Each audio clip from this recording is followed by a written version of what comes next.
Olá, eu sou André Nóbrega e a partir de agora estamos em Bom Ambiente, o podcast da Associação Portuguesa de Geólogos.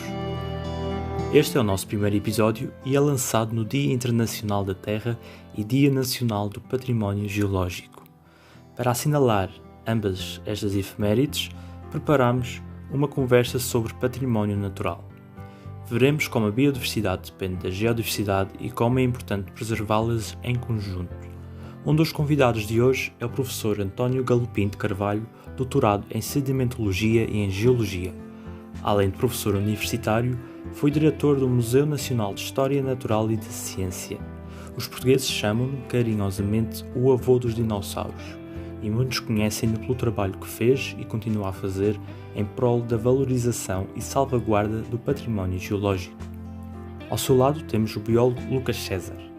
Em 2011 concluiu o mestrado em Entomologia na Universidade de São Paulo, no Brasil. Fez investigação em Ecologia, Taxonomia e Evolução de Insetos.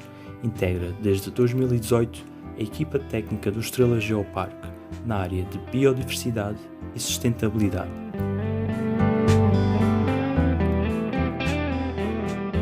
Há um conceito que iremos abordar várias vezes nesta conversa, que é aparentemente fácil de definir, mas que parece estar pouco presente na consciência das pessoas. E esse conceito é a geodiversidade. O que é então a geodiversidade, professor? Como o nome indica, é toda a diversidade de entidades, de certa maneira, relacionadas com a Terra, com a geo, portanto, a diversidade ao longo do período. Agora, a geodiversidade, penso que é mal conhecida dos portugueses. Via de regra, quase toda a gente sabe o que é biodiversidade. E via de regra também, são poucos os que sabem o que é geodiversidade. Isto decorre de uma insuficiência do nosso ensino, que nunca deu à geologia a dimensão que ela tem. Porque se nós formos bem pensar as coisas, se não houvesse geodiversidade, também não havia biodiversidade. Agora, de facto, os biólogos têm sabido defender a sua dama, enquanto que os geólogos não o têm sabido fazer. Veja-se, por exemplo, a organização dos biólogos está muito, muito aperfeiçoada em Portugal.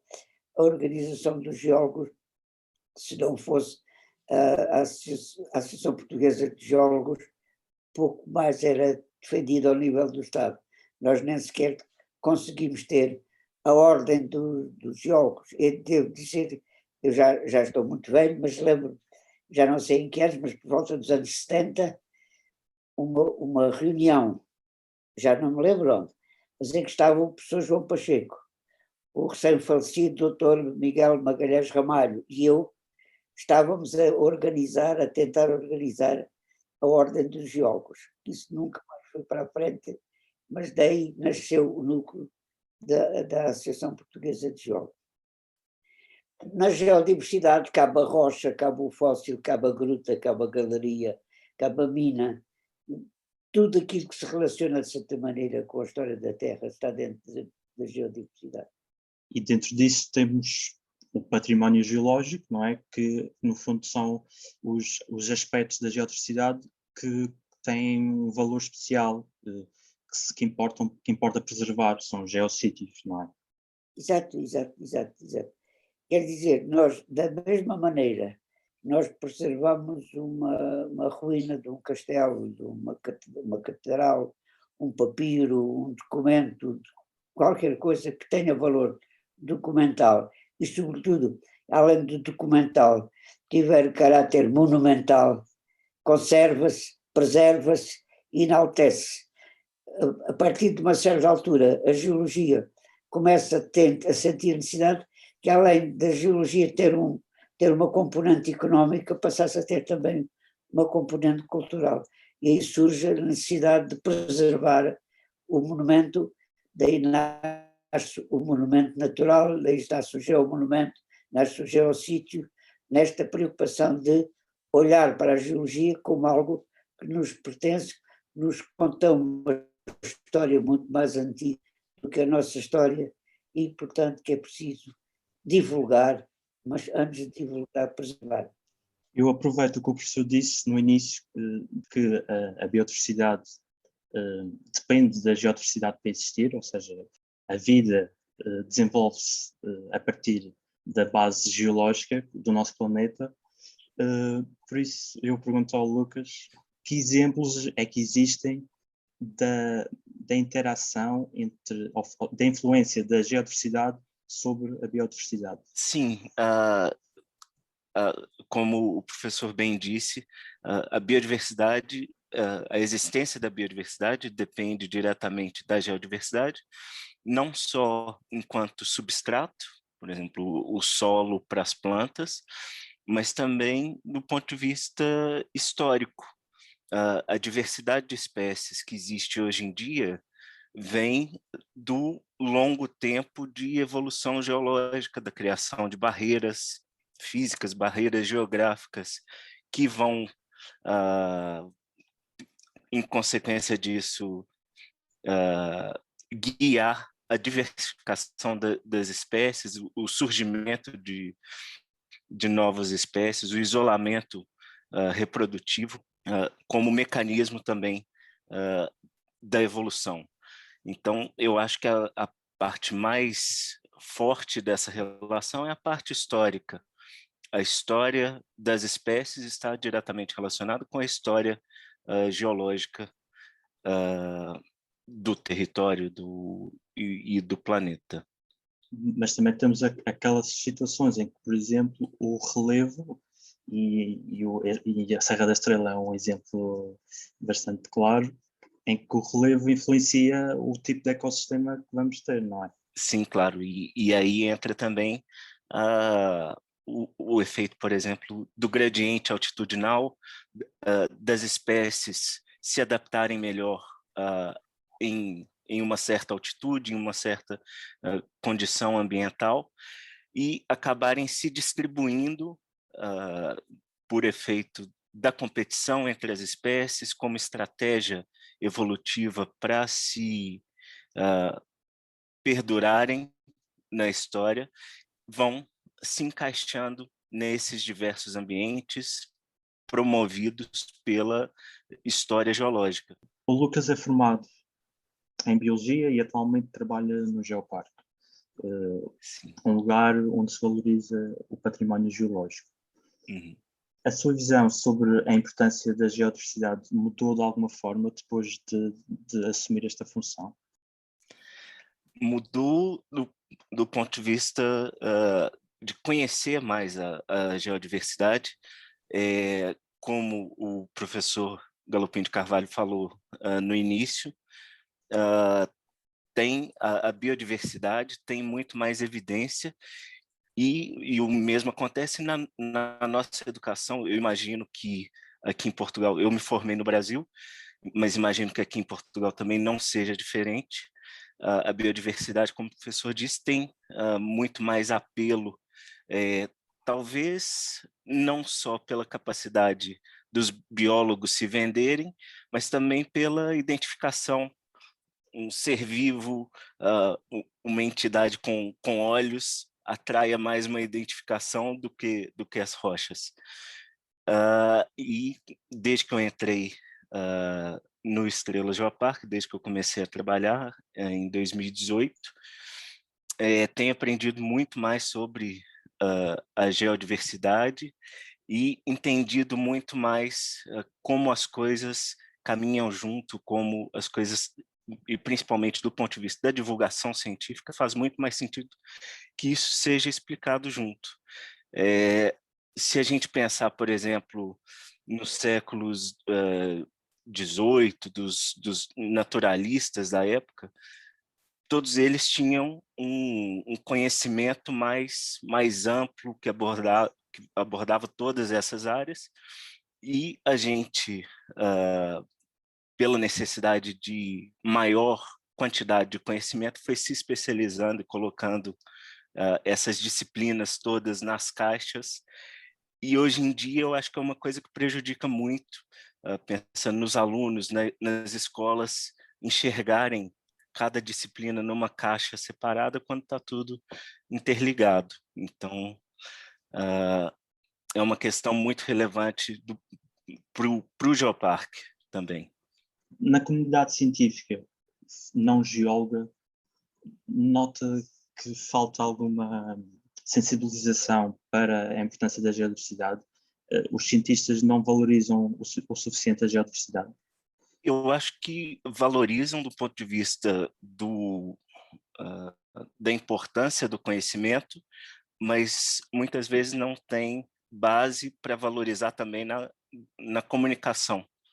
Não tem o conhecimento necessário para comunicar de forma integrada a biodiversidade com a geodiversidade.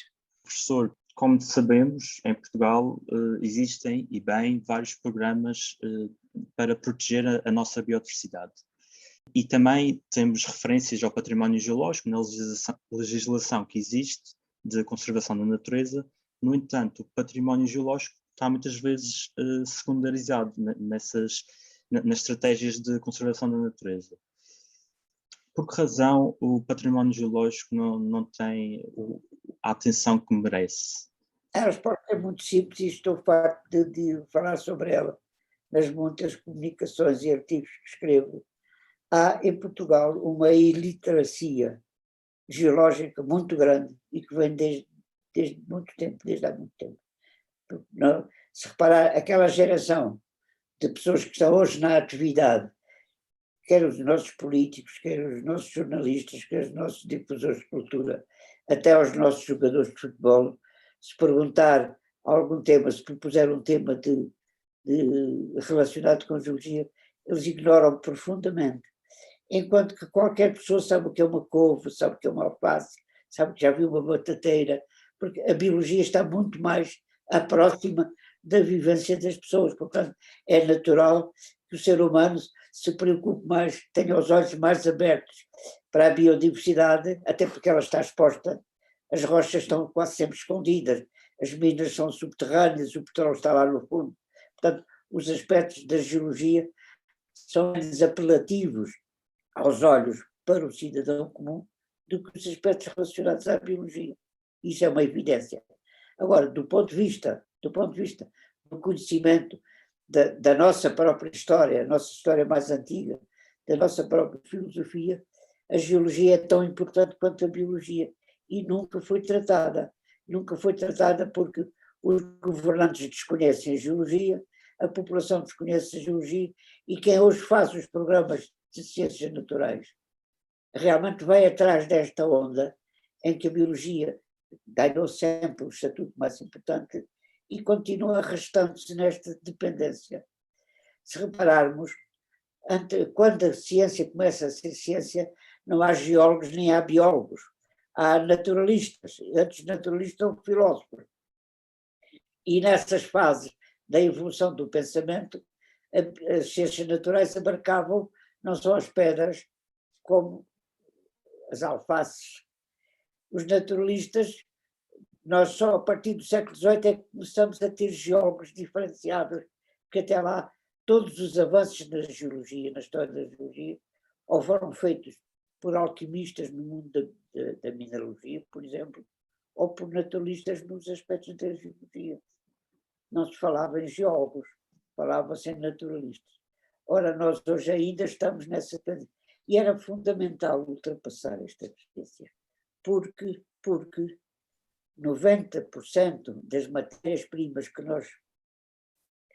que utilizamos nos equipamentos que nos rodeiam, desde as janelas às paredes das casas, os pavimentos, até já muito do nosso vestuário, os nossos equipamentos eletrónicos, tudo isto radica sobretudo em matérias-primas de natureza mineral.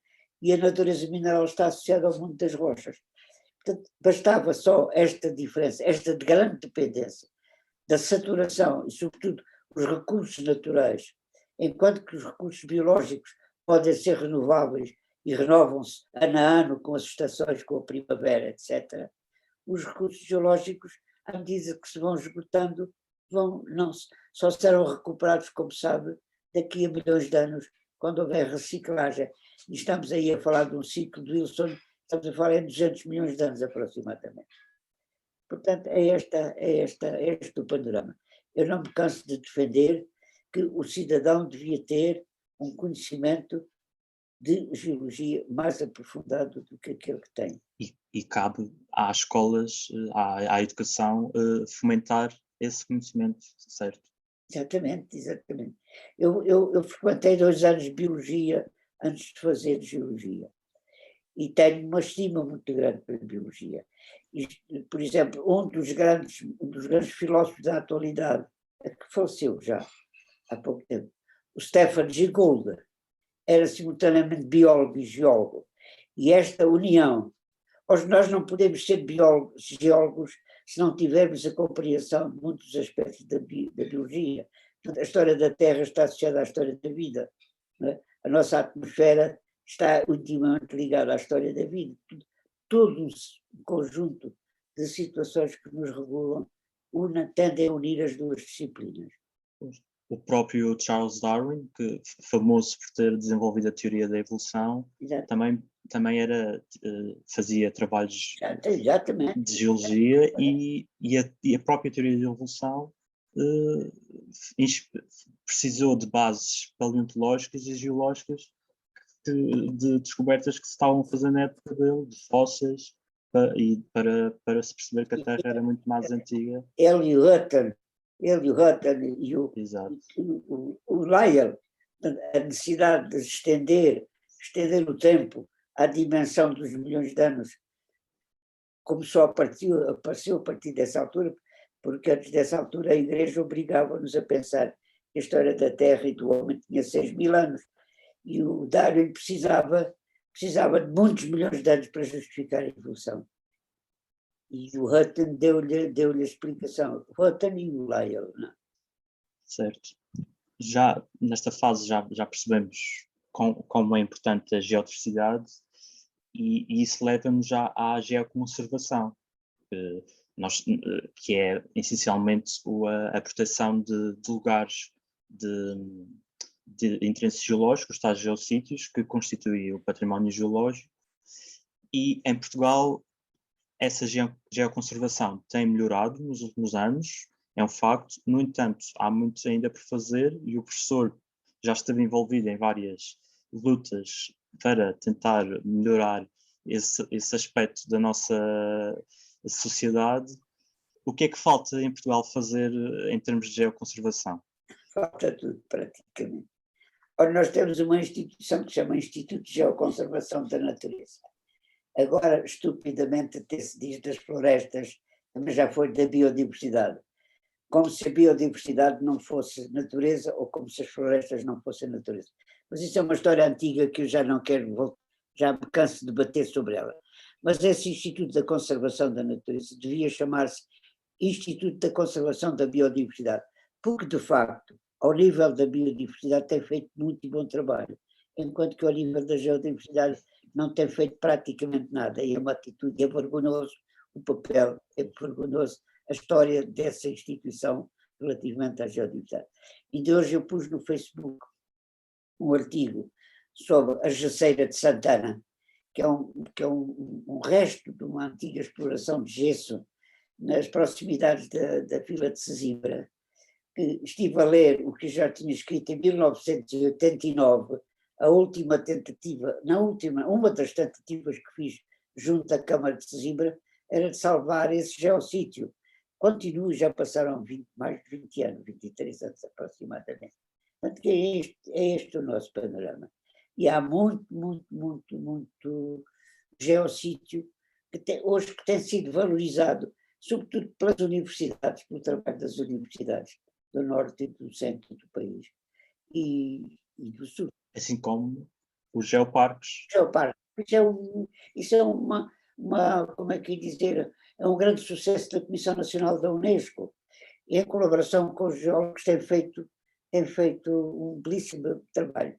E daqui a uma semana estivemos num fórum com, como é que se chama? Foi o GeoExplora, não foi? GeoExplora, exatamente. E depois a sessão acabou muito rapidamente porque eu não tive tempo de propor, porque era fundamental que se propusesse o Geoparque da Serra de Sintra. Não existe. E aí nós podíamos salvar Carenque nesse geoparque. Porque se nós formos ver a região de Sintra, centrados em Sintra, desde Cascais até Serrabém, até pouco a norte da Serra de Sintra, tem imensos geossítios. Isso poderia ser valorizado. Agora, é uns parabéns que eu dou à Comissão Nacional da Unesco ter criado, já vamos com 5 ou 6 geoparques, se não me engano, e continua.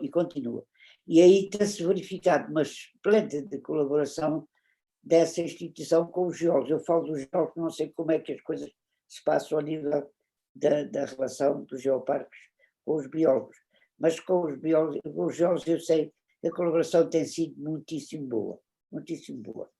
Já o Instituto de Conservação da Natureza pode manter boas relações com os geólogos não mantém absolutamente nenhuma.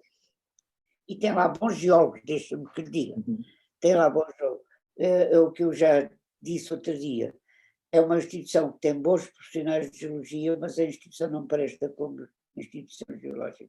Falou dos geoparques e elogiou essa iniciativa. Um dos mais recentes em Portugal é precisamente, o mais recente, aliás, é o Estrela Geoparque. Lucas, como é que é promovida a importância da geoconservação e do património geológico no Estrela Geoparque? Os geoparques, primeiro, não têm força de lei como o Instituto de Conservação da Natureza tem. Então, não é possível um geoparque delimitar uma área para não ser visitada, para não ser trabalhada. Então, como não tem força de lei, o geoparque atua principalmente pela educação.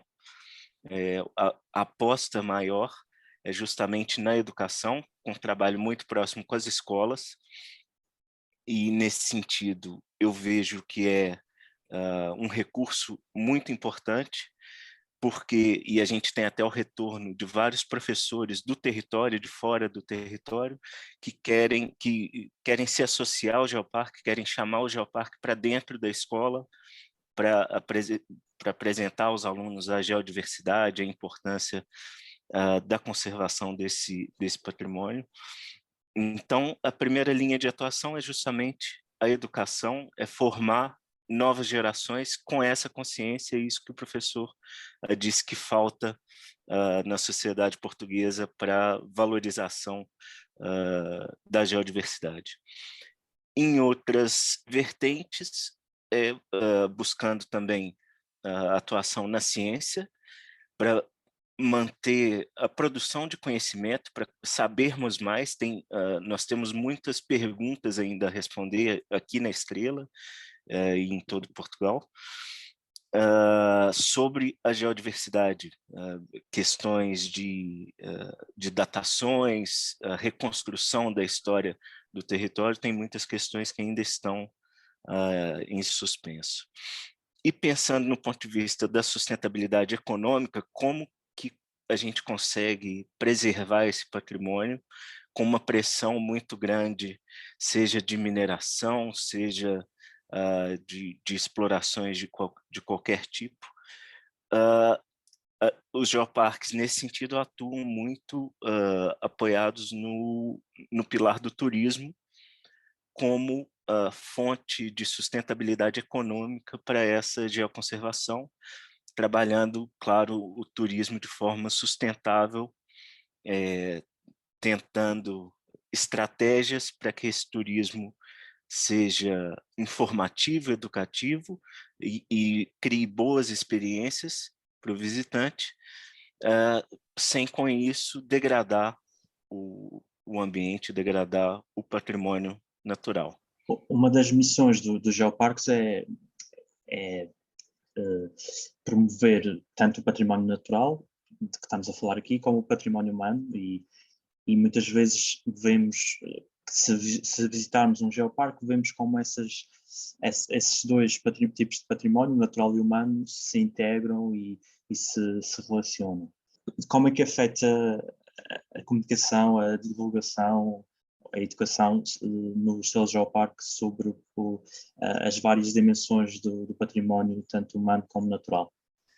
Sim, esse é um ponto muito importante do programa de geoparques, é uma cobrança da Unesco e do programa de geoparques, e eu acho que tem muito a ver também com essa necessidade de trazer para próximo do cotidiano da pessoa, trazer a geodiversidade para próximo do cotidiano. Então, associar a geodiversidade com a biodiversidade e esses dois elementos com justamente a cultura, a história das populações, isso é uma estratégia importante para criar aquele, um termo que nós usamos muito, o sentido de pertença das populações com aquele geossítio, por exemplo.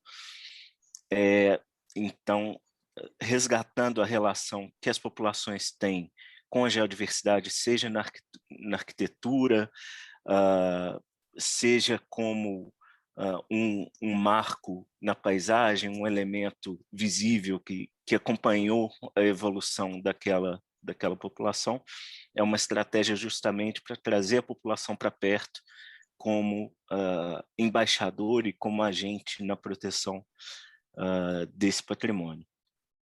E, por outro lado, também mostrar para as populações que a preservação daquele recurso pode se reverter em desenvolvimento para o território, em qualidade de vida para aquelas populações locais, apostando muito no turismo, mas sempre tentando encontrar outras alternativas, outras atividades econômicas que possam ser desenvolvidas de forma sustentável, de forma a preservar esse patrimônio.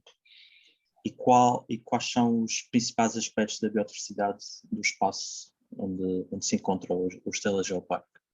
Pensando no patrimônio único que nós temos aqui, a maior parte desse patrimônio tem a ver com essa história geológica, a formação da montanha e o isolamento justamente de algumas populações de seres vivos mais adaptados a um clima mais frio nas partes mais altas da montanha.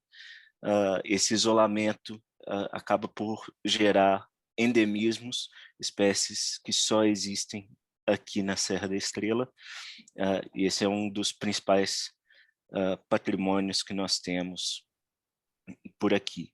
Além disso, toda a diversidade ambiental criada pela diversidade de climas no território, a montanha funcionando como uma barreira climática, criando vários tipos, vários climas diferentes, microclimas diferentes, mesmo o gradiente altitudinal criado pela montanha. Toda essa diversidade ambiental gera, consequentemente, uma grande diversidade biológica. Pode dar alguns exemplos de que espécies a que se refere? Nós temos, de espécies de altitude, nós temos a lagartixa da montanha, é o exemplo que nós mais utilizamos. Não é uma espécie endêmica da Serra da Estrela, é uma subespécie, ou seja, uma população que ficou isolada aqui no alto da montanha, que se relaciona com outras populações de montanha da Península Ibérica. Certamente, se lhes fosse dado mais milhares de anos, provavelmente seria uma espécie isolada, uma espécie única. Da mesma forma, nós temos uma espécie de besouro longicórneo, que também está relacionado com zonas de montanha na Península Ibérica. Nós temos também a flor silene, também na mesma categoria da lagartixa da montanha, uma subespécie isolada aqui na montanha, mas principalmente, e eu chamo a atenção, pensando no ponto de vista dos hábitats, dos ecossistemas, nós temos aqui zonas úmidas de altitude que são muito raras que tem uma relação histórica com a existência de um glaciar aqui na última idade do gelo, um glaciar que cobria a parte mais alta da montanha até os 12 mil anos atrás, e deu condições para a preservação dessas zonas úmidas de altitude, que funcionam como um refúgio para várias espécies mais exigentes quanto ao clima, quanto às condições ambientais. Volto-se agora, professor, já estamos a acabar, e para finalizar eu pergunto, que sociedade é que teríamos, que país, podemos referir-nos ao nosso caso, teríamos se as pessoas tivessem maior cultura científica e soubessem mais sobre a nossa geodiversidade? Continua a ser um problema da escola. Quando o Ministério da Educação se reunir numa equipa, eu não falo das outras disciplinas, falo da parte da geografia, se reunir numa equipa com capacidade de criar um programa conveniente para mudar este estado de coisas, que é uma coisa que se arrasta. Já quando eu era aluno da faculdade, o meu professor Carlos Teixeira já lutava por este mesmo objetivo. Portanto, é uma coisa que vem de longe. Não mudámos nada com a democracia. A liberdade que nós tivemos não foi utilizada ou não foi aproveitada para modificar algumas destas. Só estou falando da educação, e dentro da educação só falo da geologia. Portanto, o problema é esse, não é? Eu, por exemplo, estava aqui a ouvir o Lucas a falar da Serra da Estrela. A população portuguesa, mesmo os estudantes dos liceus da região centro do país, são capazes de não saber que a Serra da Estrela faz parte de um conjunto tectónico que abrange todo o centro da península, que é uma história antiga, que a serra, que naturalmente brota do interior de uma grande planura criada há umas 30 ou 40 milhões de anos, criou a meseta ibérica, e que a serra é um conjunto de teclas de piano que se levantam acima das outras, e está há uns 11 milhões de anos aproximadamente. Não percebe, não sabem que, como ele disse, na idade do gelo, portanto que há uns 12 mil anos aproximadamente, houve um glaciar, que esse glaciar deitou línguas por aqueles vales, para o norte, pelo vale do Zeze, para sul, pelo vale do Alforfa, não sabe, e eu já disse que há ali, eu, por exemplo, no curso de geologia quando estudei as torfeiras boreais, fizeram uma referência que na Serra da Estrela há vestígios de torfeiras que conservam pólenes de plantas que já existiram no passado e que hoje não existem. Portanto, isto não é ensinado da mesma maneira que nos liceus da região de Setúbal não se diz nada sobre a Serra da Rábida. Um aluno de Trás-os-Montes sabe tanto sobre a geologia vulcânica dos Açores ou da Madeira como os próprios habitantes dos Açores ou da Madeira.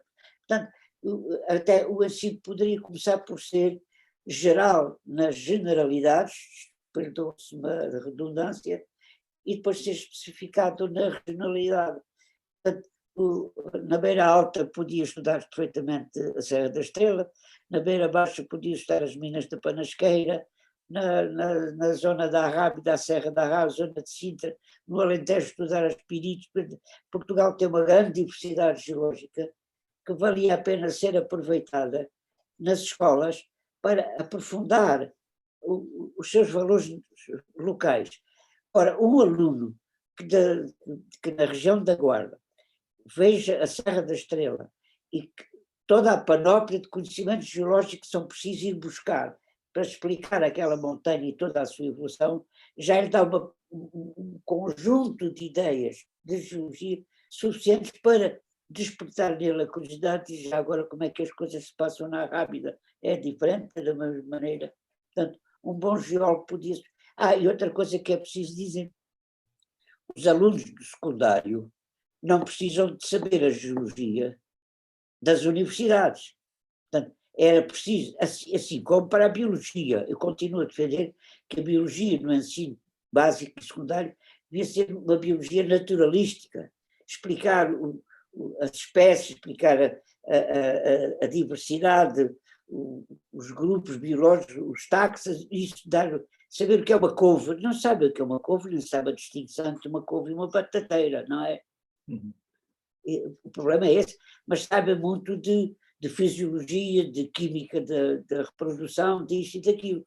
Portanto, é esse, o cidadão geral, o cidadão comum, devia ter uma panóplia de informação naturalística importante para o seu dia-a-dia, e mais importante para poder controlar o poder. Porque se o poder quiser pôr cá fora uma exploração de petróleo na região do Faro, as pessoas não sabem lutar, nem sabem quais são os argumentos que podem utilizar para ser a favor ou contra essa exploração, a favor ou contra o lítio, a favor ou contra o petróleo, a favor ou contra a pirita, percebe? Esta informação podia ser obtida ao nível do básico e do secundário e deixar as grandes especificidades para aqueles alunos. Um médico não precisa saber a tectónica de placas na sua mais íntima preciosidade. Eu aproveito a sua deixa de que o conhecimento sobre o nosso património natural ajuda-nos a argumentar a favor daquilo que temos na natureza, a proteger esse património. E pergunto ao Lucas, ao conhecermos a biodiversidade e a geodiversidade do nosso planeta, que problemas é que podemos resolver na nossa sociedade? Que problemas poderiam ser resolvidos se as pessoas, ou evitados, se as pessoas tivessem maior conhecimento sobre a biodiversidade e a geodiversidade? Eu acho que teria influência sobre diversas questões da sociedade.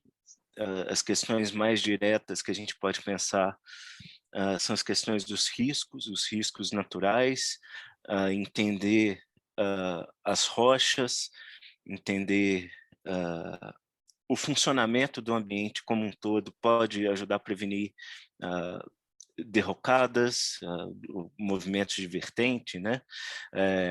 Ou enchentes, cheias nas margens dos rios. Diretamente, eu consigo pensar assim na prevenção dos riscos, dos efeitos dos riscos naturais.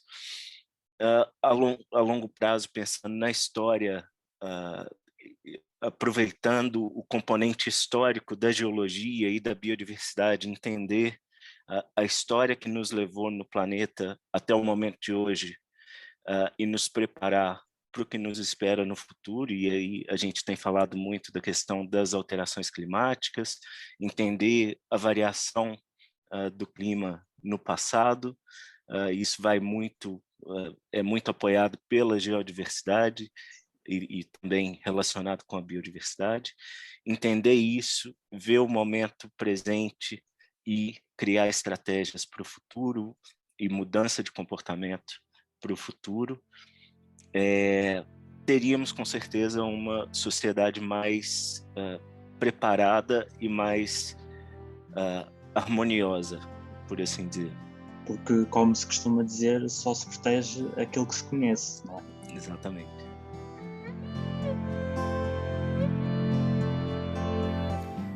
Em nome da Associação Portuguesa de Geólogos, agradeço ao professor António Galopim de Carvalho e ao Lucas César a presença de ambos na estreia do nosso podcast e agradeço a si desse lado que nos acompanhou durante esta conversa.